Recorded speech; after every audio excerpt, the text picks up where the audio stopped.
By appropriate means, constantly dissociate from knowledge based on discrimination. There are two strands to yoga practice. One is concerned with becoming established in samadhi, and the other is concerned with counteracting ignorance. And what was meant by ignorance was explored earlier on in this book. Ignorance is what limits our samadhi, our ability to remain established in samadhi. And ignorance is the cause of painful afflictions. These afflictions are to do with a sense of separate selfhood. The sense of separate selfhood is rooted in ignorance. And this sense of separate selfhood is the belief that there's an individual here experiencing things, rather than simply acknowledging that there's experiencing going on. We insist that there is an experiencer and something to be experienced. This is the basis of ignorance. This is the knowledge based on discrimination. It's what takes the experiencing, thinks about it, and comes to the conclusion that there must be an experiencer here experiencing a world out there. So this is the knowledge based on discrimination, which we want to remove ourselves from, step back from it.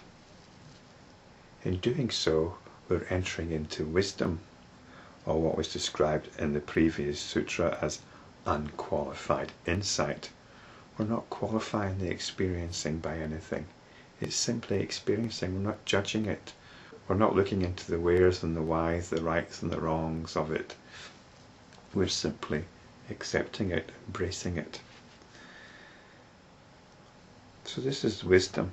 And Sutra 26 told us by appropriate means, constantly dissociate from this knowledge based on discrimination.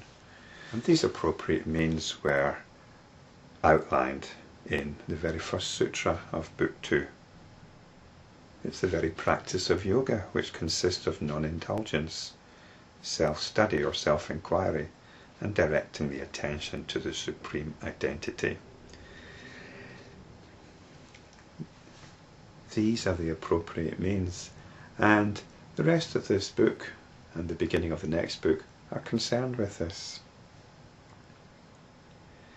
Sutra 27 tells us that this wisdom is underpinned by a sevenfold foundation. And this sevenfold foundation,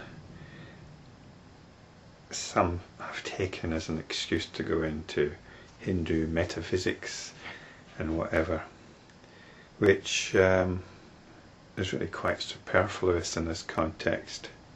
The sevenfold foundation is the 8 limbs of yoga. And you'll be thinking, oh, hang on, sevenfold foundation has got 8 limbs. Well, the wisdom we're talking about is the wisdom that goes with samadhi. Samadhi is what we're about. As yoga practitioners, as enlightenment practitioners, we're coming back to samadhi. We are concerned with becoming established in samadhi. Samadhi is the last limb of the 8 limbs of yoga. So the other limbs are what underpin it. And the rest of Book 2 and the beginning of Book 3 is concerned with the 8 limbs of yoga. Sutra 28 tells us that practicing the limbs of yoga diminishes limited understanding, which is revealed in the light of insight to be the cognitive process. It's this cognitive process which is knowledge based on discrimination. We form our worldview through the process of cognition.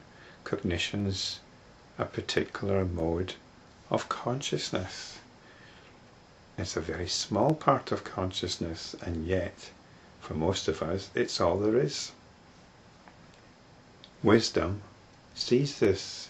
Yogic wisdom sees that this is the case. Most of us are trapped in our belief in cognition. And what we're trying to do is come back to the nature of our own awareness. The supreme identity, Ishvara. So cognition is a limited mode of consciousness, and the 8 limbs of yoga allow us to dissociate from cognition. We'll look at the 8 limbs of yoga in the next video.